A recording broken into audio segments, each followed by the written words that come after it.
It was a moonless night, and the fog seemed to swallow up the lonely country road. Suddenly, it started to thunderstorm, and lightning brightened the gloomy sky. I was very frightened. I was driving alone on this desolate stretch of highway, my heart pounding in my chest. The wind whispered hauntingly, and the rustling leaves outside seemed to echo eerie chants. But I couldn't turn back now. I was drawn forward by the allure of the unknown. As I continued down the road, I couldn't shake the feeling that I was being watched. Peculiar shadows danced just beyond the reach of my headlights, sending shivers down my spine. I tried to tell myself it was just my imagination, but the unease grew stronger with each passing moment. Then, out of nowhere, I saw a figure standing in the middle of the road ahead. I slammed on the brakes, my heart racing as my car screeched to a halt. The figure was a woman, dressed in tattered clothing, and she looked like she was lost in another world. Her face was pale, and her eyes seemed hollow, like she had seen unimaginable horrors. I couldn't just leave her there, so I rolled down my window and called out, "Are you okay? Do you need any help?" But there was no response. The woman just stood there, staring into the distance as if she couldn't hear me. I felt a chill crawl up my spine, and I knew there was something strange and unsettling about her silence. I decided to turn my car around and find another route. As I shifted gears and looked ahead, I couldn't believe my eyes. The woman was suddenly right in front of my vehicle, staring at me with vacant eyes.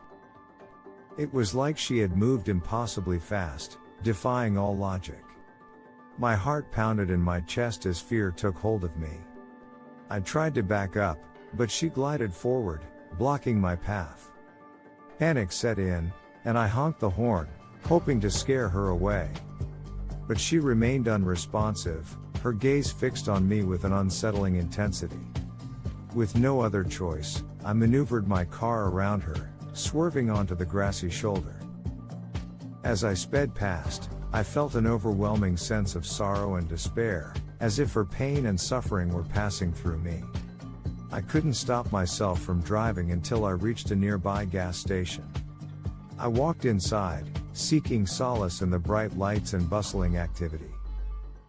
I tried to convince myself that it was just a strange encounter, a figment of my imagination, but the gas station attendant's warning sent chills down my spine.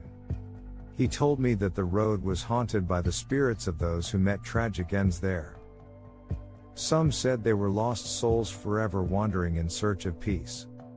He even mentioned a woman who had died in a hit and run on that very stretch of road years ago, her spirit seeking justice or revenge. The revelation shook me to the core, and I couldn't shake the feeling that my encounter with the woman was not a mere coincidence.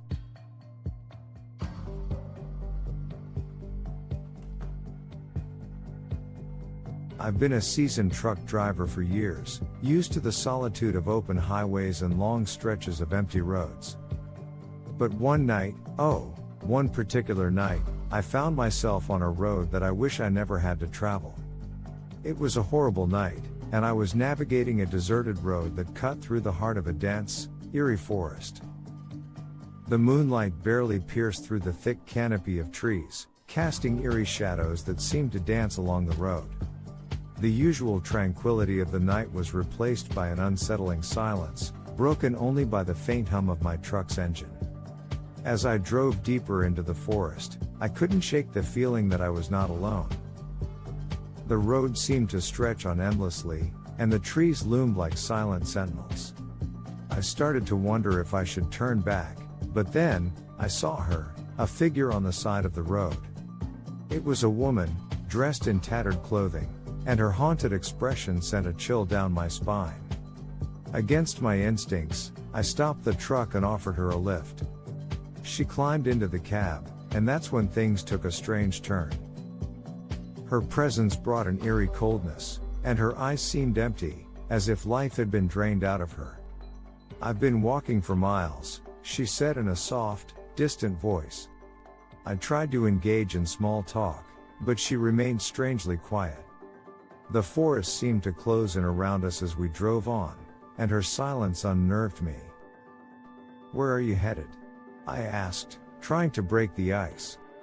"I don't know. I'm just trying to find my way," she replied vaguely. Her answer sent a shiver down my spine. There was something off about her, like she was a ghost from a long-forgotten past. The feeling only intensified as we continued down the lonely road. Then, in a moment that seemed like it was from another realm, I asked her if we had met before.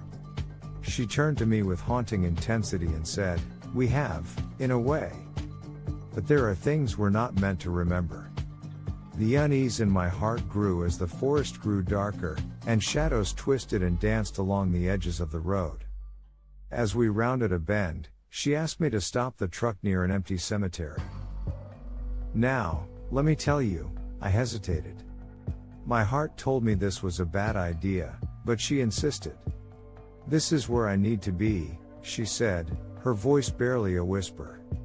With a heavy heart, I watched her vanish into the darkness of the cemetery. I couldn't shake the overwhelming feeling of sadness and loss that washed over me. The next few days, I couldn't get her out of my mind. I decided to inquire about the eerie occurrences on that road. Locals told me a chilling tale. The road was the very place where a young woman lost her life, and she was buried in the cemetery near where I dropped her off.